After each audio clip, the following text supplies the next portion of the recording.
व्यक्ति के पतन के क्या कारण बताए हैं कि इस संसार में व्यक्ति का पतन क्यों होता है। हर आदमी अपने जीवन में आगे बढ़ना चाहता है। हर एक व्यक्ति के मन में यह लालसा होती है कि वह तरक्की करे, वह उन्नति करे, और उस उन्नति के बाद उसके पास पैसा आता है, धन आता है, संपत्ति आती है, सब कुछ आता है। उसके बावजूद भी वह स्थायी नहीं है।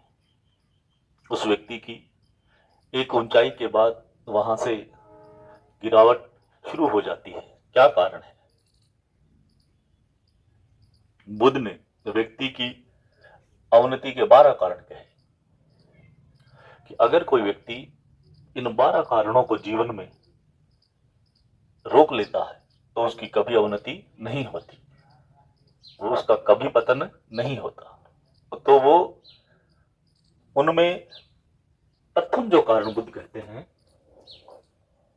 पहला कारण है कि व्यक्ति धन से प्रेम नहीं करता, अधम के लोगों से ज्यादा प्रेम करता है।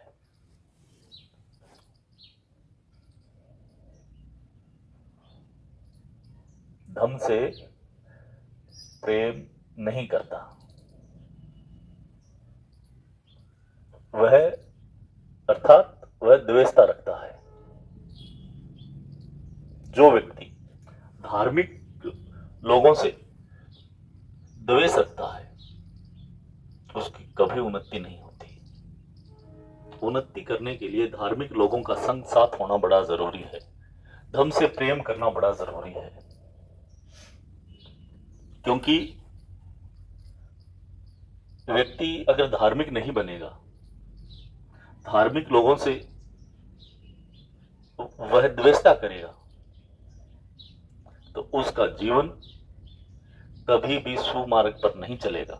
वह कितना ही प्रयास कर ले, कितनी चर्चाएं कर ले, कितनी देशनाएं कर ले, अगर उसके मन में द्वेषता का भाव है और वो धर्म के प्रति अश्रद्धावान है तो उसका पतन होना निश्चित है। दूसरा बुद्ध कहते हैं कि उसे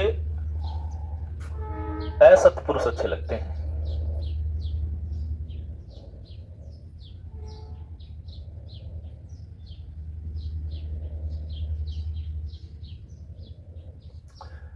कि जो व्यक्ति पतन की ओर अग्रसर है उसको असत पुरुष अच्छे लगते हैं। अच्छे लोगों की संगत वो नहीं करता।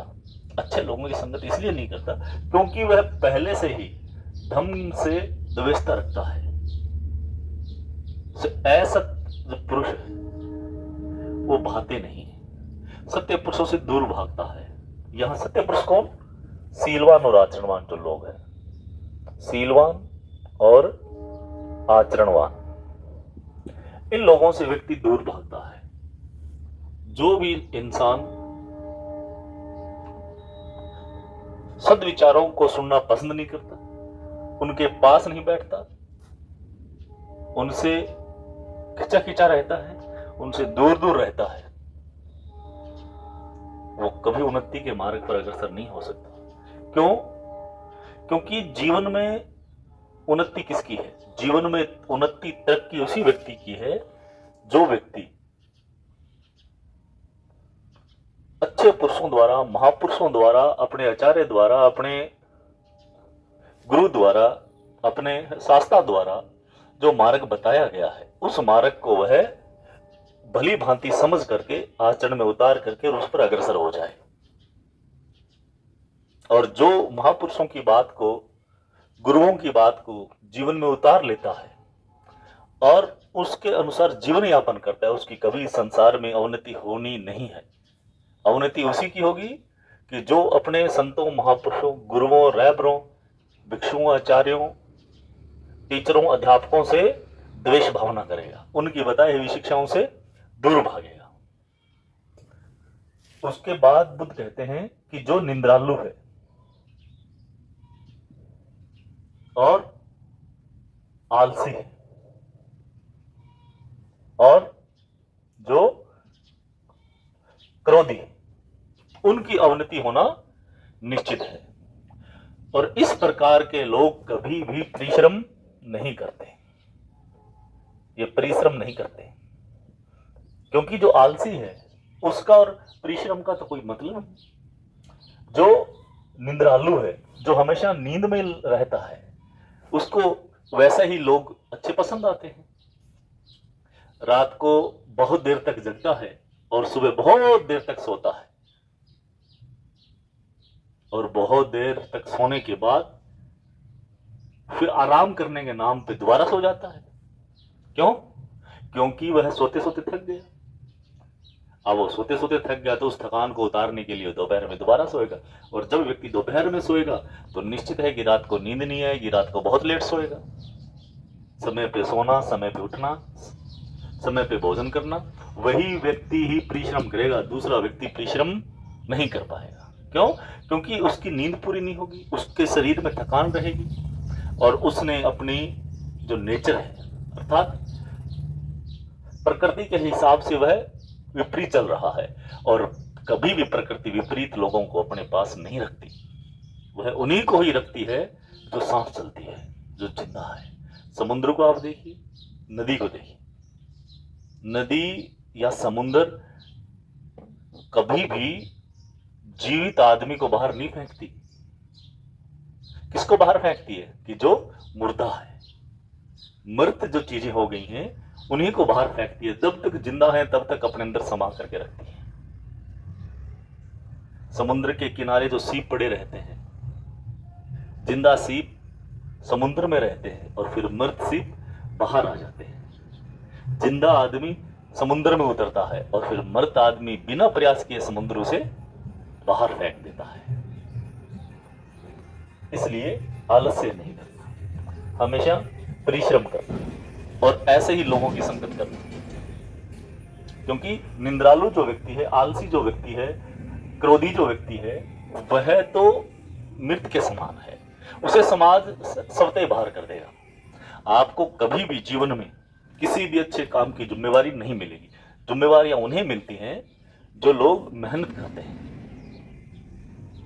अब तो बहुत धूप हो गई, अब तो बहुत नींद आ रही है, अब तो मैंने बहुत खा लिया, अभी तो मुझे खाना खाना है।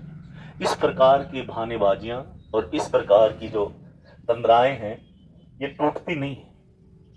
ये तंद्राएं टूटती नहीं है।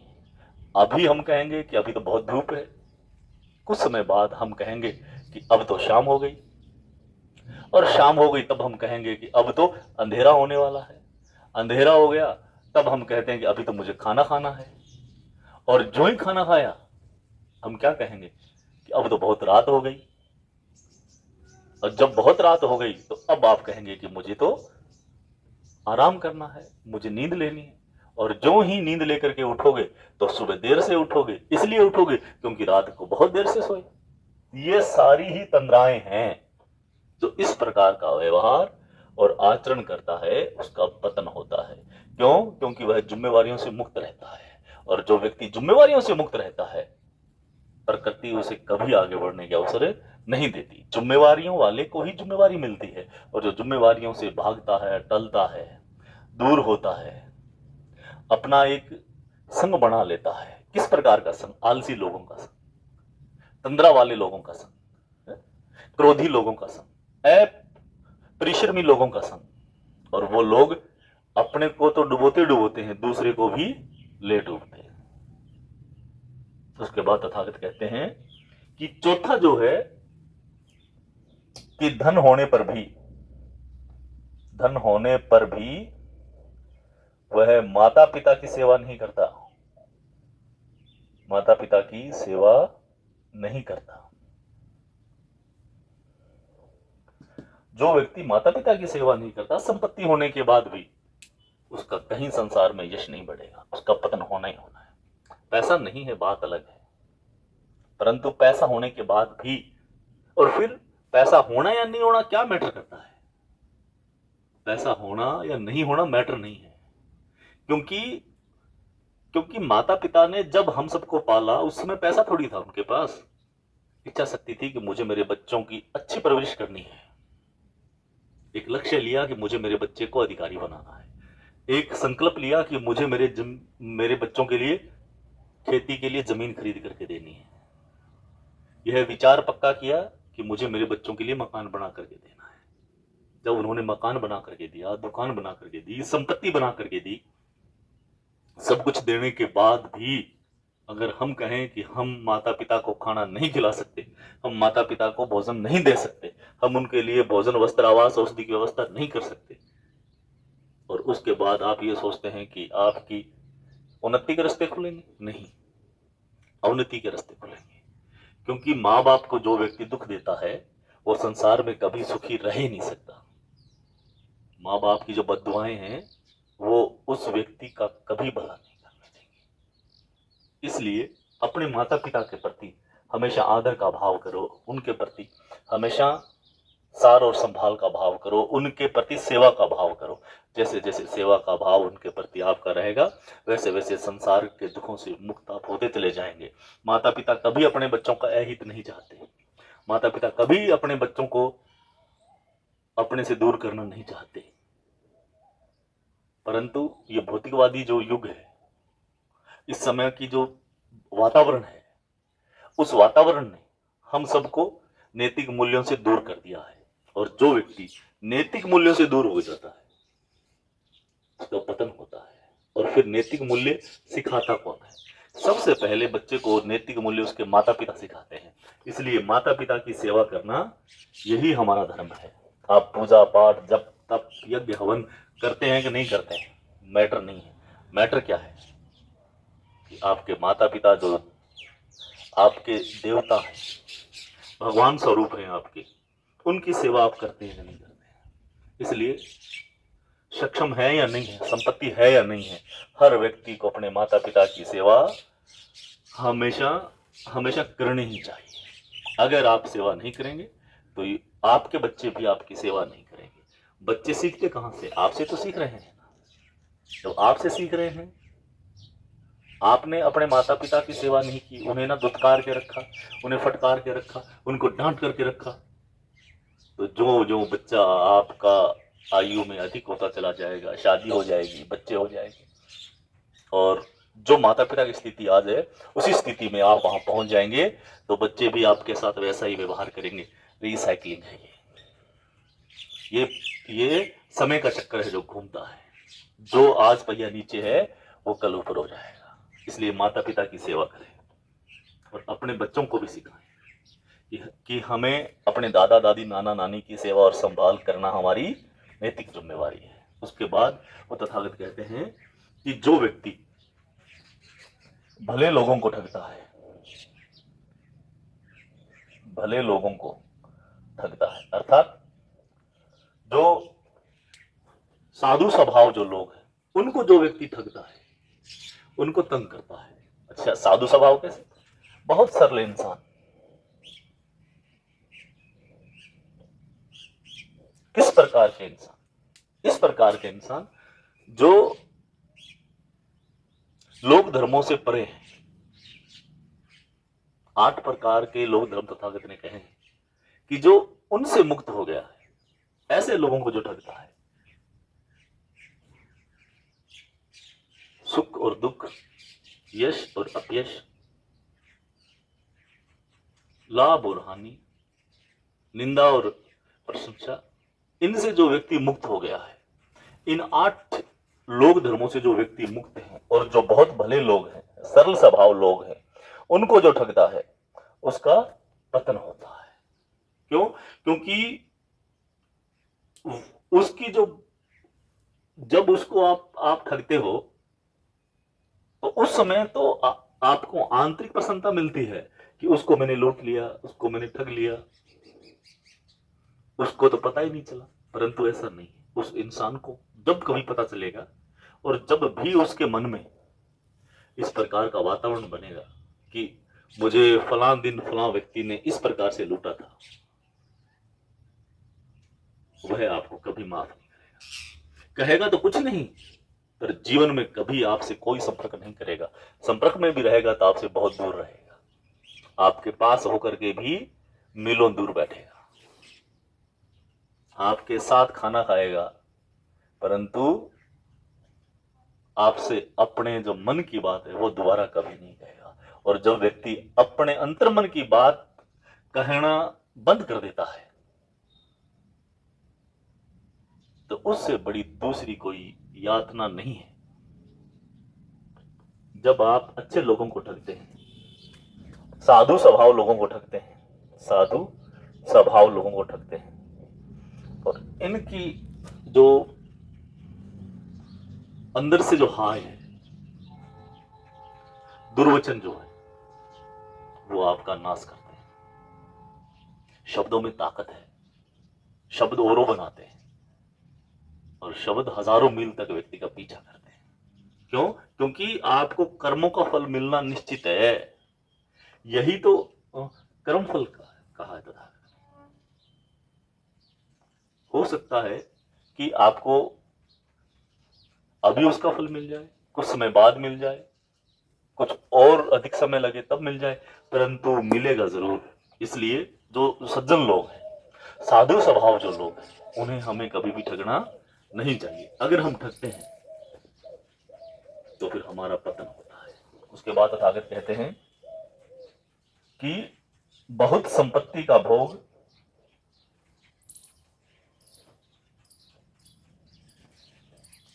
व्यक्ति अकेला करता है।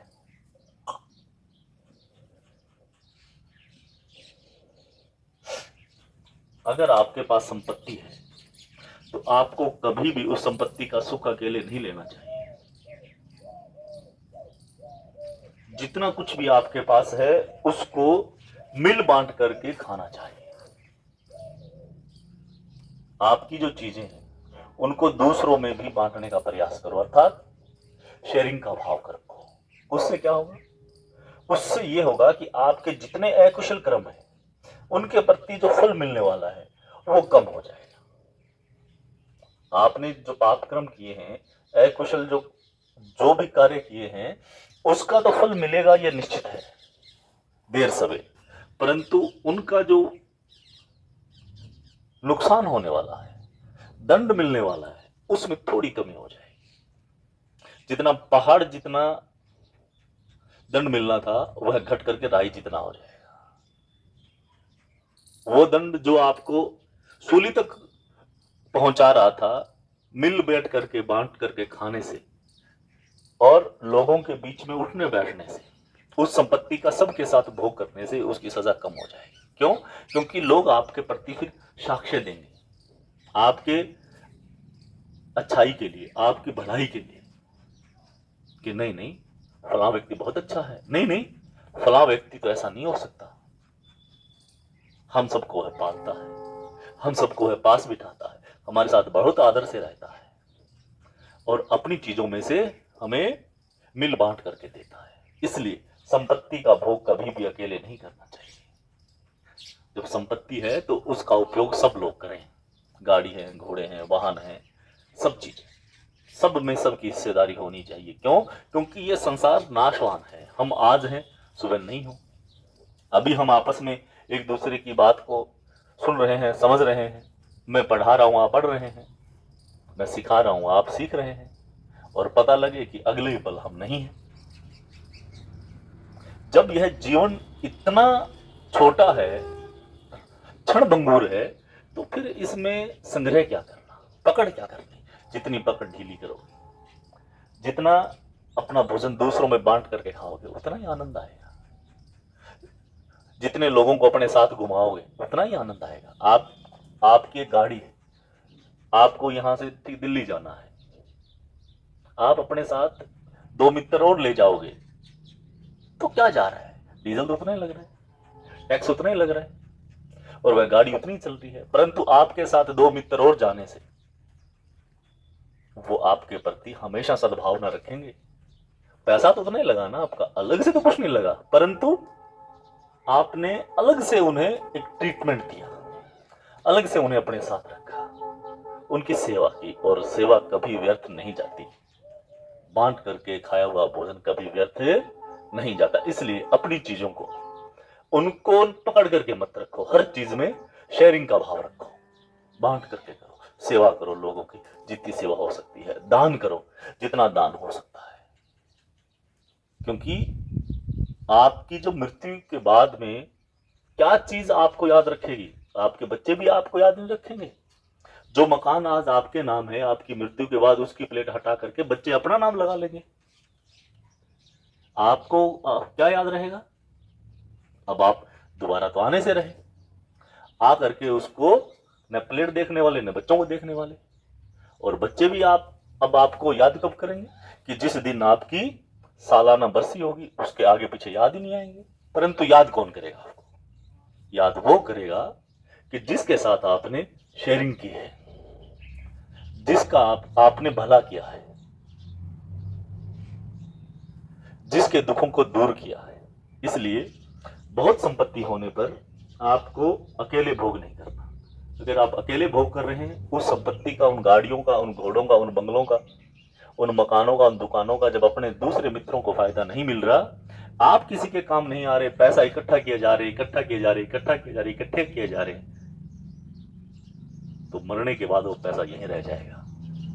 मरने के बाद लोग आपकी अच्छाई याद करेंगे कि देखो फलां व्यक्ति बहुत अच्छा था, वह बहुत दान करता था, वह बहुत हेल्पिंग हेल्पिंग नेचर का था, हर किसी का सहयोग करता था, बहुत अच्छे से बोलता था, और कुछ नहीं है देने के लिए। तो फिर किसी को देख करके जब आप मुस्कुरा देते हैं और सामने वाले का चेहरा भी मुस्कुराहट से भर जाता है, ये भी तो एक शेयरिंग है, ये भी तो एक दान है, ये भी तो बांटना है। इसलिए जब जहां मौका मिले, जितना मौका मिले, अगर आप सक्षम हैं तो अपने हाथों से दान करने का आप प्रयास करें। उसके बाद तथागत कहते हैं कि जो अपनी जाति, गोत्र पर अभिमान करता है, अर्थात कि जो अपनी जाति और जो गोत्र है उस पर अभिमान करता है कि मैं बहुत ऊंचे कुल से, मेरी जाति फलां है, मेरी गोत्र ये है, हम अपनी गोत्र के हैं, तुम अलग गोत्र के हो, वो अलग नहीं। इस प्रकार की बातों से दूर रहो। ये क्या है? ये दम्भ है। ये क्या बोलते हैं इसे दम्भ बोलते हैं। और दम्भ संसार में कभी किसी का नहीं रहा। दम्भ टूटता है। क्यों? क्योंकि दम के बेस नहीं होता, नींव नहीं लगती दम की, दम जमीन पर रहता है, और जब कभी तेज झक्खड़ अंधकार आता है वो दम गिर जाता है। इसलिए जाति पर, गोत्र पर, इन पर अभिमान नहीं करना। अगर हम इन पर अभिमान करेंगे तो सामने वाले की जो प्रतिष्ठा है उसको ठेस पहुंचेगी। हमें ये काम जरूर करना चाहिए, क्या? कि हमें कभी किसी की जाति नहीं पूछनी चाहिए। अगर हम व्यक्ति की जाति पूछते हैं तो हम फिर मानवीय मूल्यों को तवज्जो नहीं देते। व्यक्ति की किससे पहचान होनी चाहिए? व्यक्ति की पहचान उसके कर्मों से होनी चाहिए, न कि जाति से। एक व्यक्ति जाति से बहुत ऊंचा है और वह बहुत निकृष्ट कर्म करता है, तो क्या फिर वो ऊंची जाति का होगा? और एक व्यक्ति सो कॉल्ड बहुत नीची जाति का और वो अच्छे कर्म करता है, तो वो क्या नीची जाति का होगा? व्यक्ति की पहचान किसमें है? मानवीय गरिमा किसमें है? मानवीय गरिमा जाति में नहीं है तो कर्म में है। और भगवान बुद्ध का जो आंदोलन है, बाबा साहब अंबेडकर का जो मिशन है, भारतीय संविधान की जो रचना है, वह कर्म प्रधानता पे है, जाति प्रधानता पे नहीं है। इसलिए सूझवान लोगों को और फिर पढ़े लिखे लोगों को, जो अपने आप को सभ्य कहते हैं, उन्हें कभी भी जाति नहीं पूछनी चाहिए। जाति पूछ करके हम व्यक्ति का अपमान करते हैं। जब आपको उसके घर जाना हो, कुछ संबंध बनाने हो, तब बात अलग है। रिश्ते नाते कर रहे हैं तब बात अलग है, वो एक अलग प्रकार का वातावरण है। जब आप सफर में जा रहे हो, जब आप बस में बैठे हो, एक साथ बैठे हो, एक साथ टिकट ली है, आपको 1 घंटे का सफर है, अच्छी अच्छी बातें कीजिए। उन बातों के बीच में नाम पूछा और नाम पूछते ही आपने जाति पूछी। अब आप पूरा 1 घंटा पूरी टेंशन में रहेंगे। ये तो नीची जाति का है, अरे ये तो ऊंची जाति का, अरे ये तो फलान जाति का, अरे ये तो और जाति का है। एक बस में बैठे हुए लोग सब जाति के नहीं होते। सॉरी, एक बस में जो बैठे हुए लोग हैं वो एक जाति के नहीं होती, वो सभी जातियों के होते हैं। अब देखिए, आप अपने पुत्र को विवाह के लिए जब जाते हैं, बारात लेकर के जाते हैं, उसमें भी सारे एक जाति के नहीं होते, उसमें भी सारे एक गोत्र के नहीं होते, सबकी जाति और गोत्र अलग अलग है। जब इतना भाईचारा समाज में है तो फिर पूछने की कहां जरूरत है? पूछना क्या है? पूछना यह है कि उसके अंदर कितना ज्ञान है, वह कहां से आया है, और क्या पता वो 1 घंटे के उस सफर में आपको वो कुछ ऐसी बातें दे जाए, कुछ ऐसा उपदेश दे जाए जो आपका जीवन बदल दे। इसलिए जब कोई व्यक्ति बैठता है उसको सुनने का प्रयास करो, जाति पूछ करके उस किताब को बंद मत करो। हर एक व्यक्ति क्या है, एक किताब है, अपने आप में उसका वजूद है, और उस वजूद में तुम्हारे लायक क्या हो सकता है, उस किताब में तुम्हारे लिए उपयोगी क्या हो सकता है, उसको ढूंढने का प्रयास करो, उसको खोजने का प्रयास करो, उसको समझने का प्रयास करो। नहीं कि जाति पूछ करके और अपना मुंह मुंह घुमा करके बैठो, नहीं। अव्वल अल्लाह नूर पाया, कुदरत के सब बंदे, एक नूर ते सब जग उपजा, कौन भले कौन मंदे। जब पूरी सृष्टि, पूरा संसार एक एक ही जाति से है, और वह जाति क्या है, मानव की, तो फिर ये जो भिन्न भिन्न जो चीजें हैं इनसे बाहर निकलो, हल्की फुल्की बातों से बाहर निकलो, अपने आप को मानव बनाओ, और मानव बना करके दूसरे व्यक्ति को भी मानव समझो, तब जाकर के आपकी उन्नति के रास्ते खुलेंगे, तब जाकर के उन्नति के रास्ते खुलेंगे। अगर आप जाति के हिसाब से अपना काम करने लगे, जाति के हिसाब से लोगों को जोड़ने लगे, और जाति के हिसाब से लोगों से बात करने लगे, तो जो नया ज्ञान, नई चीजें, नई बातें आनी हैं, उनसे महरूम हो जाओगे, उनसे दूर हो जाओगे। और जब व्यक्ति के अंदर नई चीजें नहीं आती तो व्यक्ति का विकास रुक जाता है। आप देखिए ना, एक जगह है अगर पानी पड़ा है बहुत लंबे समय से, तो उसमें भी बदबू आनी शुरू हो जाती है। उस बदबू को रोकने के लिए उस पानी का बहना जरूरी है। इसलिए इस संसार में जाति की बदबू नहीं आए, इसके लिए आप बहते रहो, और दूसरे व्यक्ति से जाति पूछना बंद करो। इंसान है, इंसान काफी है। इस संसार में 2 ही जाति है, एक आदमी, एक औरत, और उसके बाद जो थर्ड जेंडर, भाई 2.5 तो जाती है सारी। इसलिए इनसे बाहर कोई व्यक्ति नहीं है। हमें कभी भी भूल करके अपनी जाति गोत्र पर कोई अभिमान नहीं करना चाहिए। अगर हम ऐसा अभिमान करते हैं तो हम फिर नुकसान करते हैं अपना ही। 8वीं जो बात है,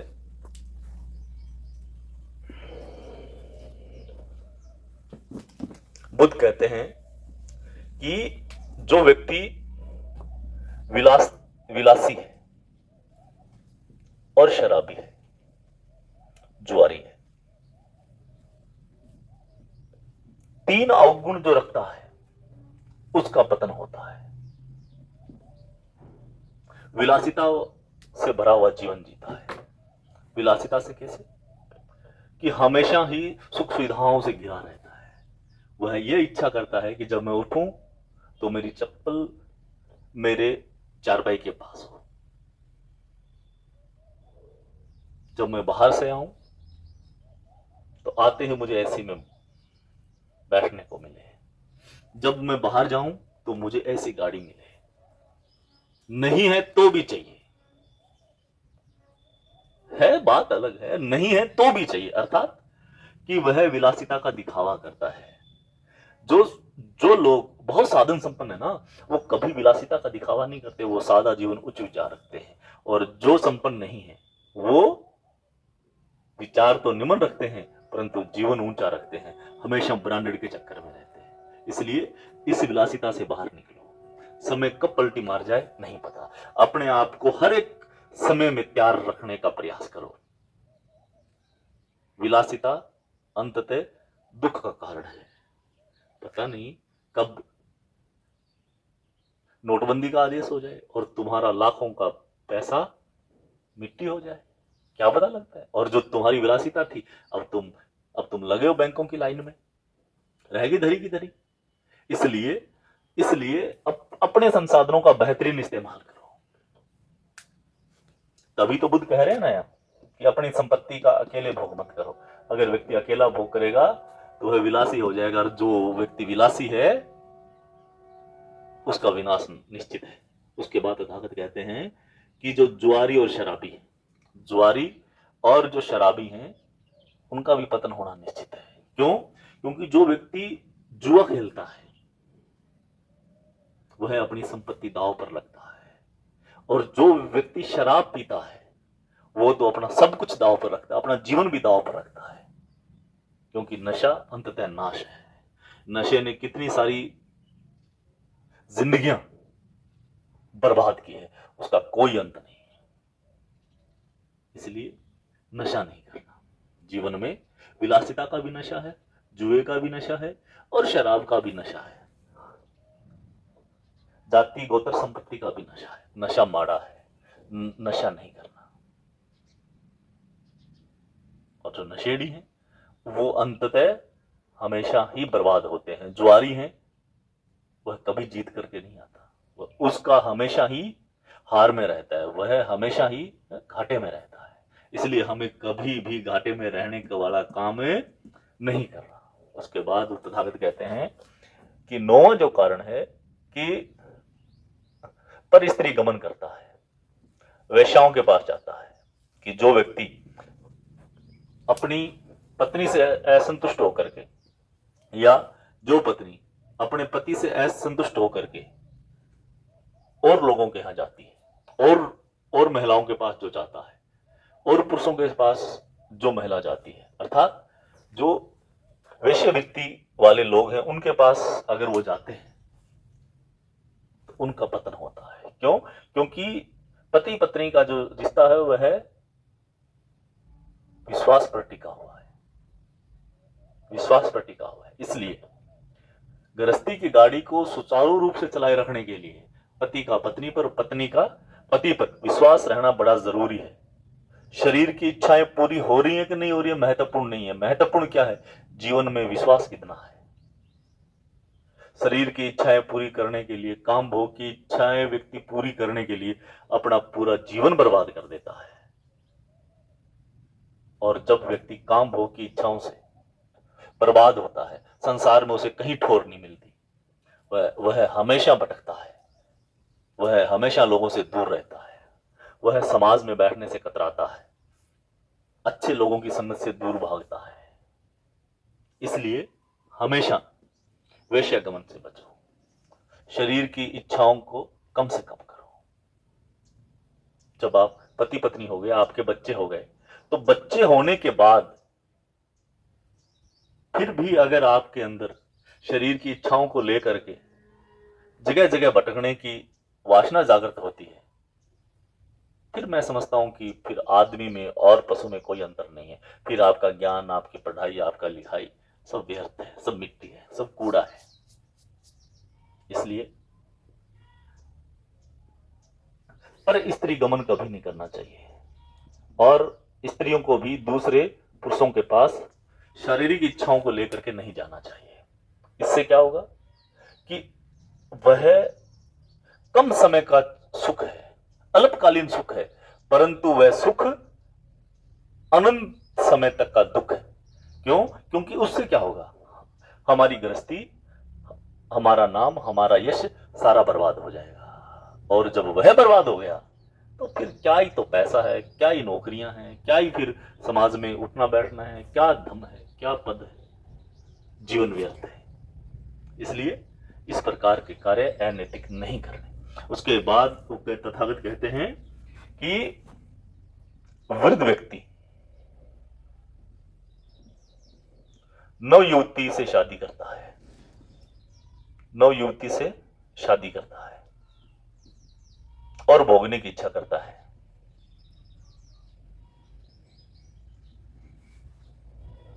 उसका पतन होता है।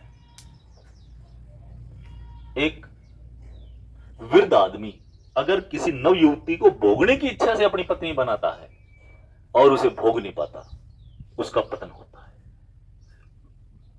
यह जो काया है, शरीर है, उसकी अपनी क्षमताएं हैं। उस क्षमता के बाद अगर व्यक्ति उस पर अधिक प्रेशर करेगा, अधिक लोड डालेगा, तो फिर गाड़ी चल नहीं पाएगी। उसके जो पहिए हैं वो मिट्टी में, सड़क में फंस जाएंगे। व्यक्ति को शरीर के हिसाब से ही अपनी चर्या को जारी रखना चाहिए। एक बूढ़ा आदमी भोग विलास के लिए नव युवती को लेकर के आता है और रात भर सोता नहीं है, द्वेष में रहेगा, ईर्ष्या में रहेगा, अपने आप को कोसता रहेगा। और वह नव युवती अगर उसने किसी अन्य व्यक्ति को अपने साथ रख लिया तो भी नाश है, तो भी उसकी संपत्ति सारी बर्बाद है। इसलिए वृद्ध अवस्था में जो लोग हैं, एक आयु को जो पार कर गए हैं, उन्हें कभी भी नव युवती से शादी नहीं करनी चाहिए। अगर वह नव युवती आएगी, आप उसकी समस्त इच्छाओं को पूरा नहीं कर पाएंगे और अंततः आपका नाश होना है। शादी के लिए एक उम्र है, शादी के लिए एक आयु है। अपनी अपनी आयु वर्ग के हिसाब से व्यक्ति पत्नी नहीं रहने पर शादी करता है, समझ में आती है। पति नहीं रहने पर और शादी करती है, बात समझ में आती है। परंतु मौज मस्ती के लिए अगर कोई व्यक्ति, केवल अपनी काया के सुख भोगने के लिए कोई वृद्ध व्यक्ति नव युवती को अपने घर लेकर के आता है, उसका पतन होना निश्चित है। उसके बाद तथागत कहते हैं कि 11वीं जो बात है, 11वीं बात है कि जो फिजूल खर्ची को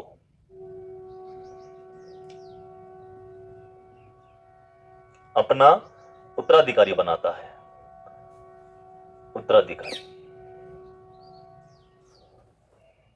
जो कोई महिला या पुरुष, बेटा या बेटी फिजूल खर्च करता है, पैसे को व्यर्थ में उड़ाता है, रुपए की कोई कदर नहीं करता, आपकी संपत्ति को हमेशा बर्बाद करने में रहता है, इस प्रकार के बच्चों को अगर आप अपना उत्तराधिकारी बना करके जाएंगे तो निश्चित रूप से आपका पतन होगा। कभी भी फिजूल में पैसा बर्बाद करने वाले बच्चों को अपना उत्तराधिकारी नहीं बनाना चाहिए। अगर आप ऐसा करते हैं तो आपकी जो संपत्ति है वह पूर्णतः बर्बाद हो जाएगी। सतगुरु कबीर क्या कहते हैं कि पूत सपूत काहे धन सींचे और पूत कपूत काहे धन सींचे। इसलिए अगर आपके पुत्र और पुत्रियां अच्छी हैं तो आपको संपत्ति इकट्ठा करने की जरूरत नहीं है, और अगर आपके पुत्र और पुत्रियां अच्छी नहीं हैं, फिजूल खर्च करती हैं, तो भी आपको संपत्ति इकट्ठा करने की आवश्यकता नहीं। इसलिए अपनी संपत्ति का जो उत्तराधिकारी है वह हमेशा अपने अच्छे बच्चों को बना करके जाएं, जो बच्चे उस पैसे की कदर को पहचानते हों, उस पैसे से न जुआ खेलें, न शराब पिए, न कोई मौज मस्ती करे, उस पैसे से व्यापार करें, उस पैसे को और बढ़ाएं। ऐसे बच्चों को ही अपना उत्तराधिकारी बनाएं। उसके बाद तथागत कहते हैं कि जो बहुत महत्वाकांक्षा रखता है, बहुत महत्वाकांक्षा, जीवन में महत्वाकांक्षा रखना जरूरी है, उसी से जीवन चलेगा। परंतु बहुत कम संसाधनों के बाद भी व्यक्ति बहुत बड़ी बड़ी इच्छाएं रखता है,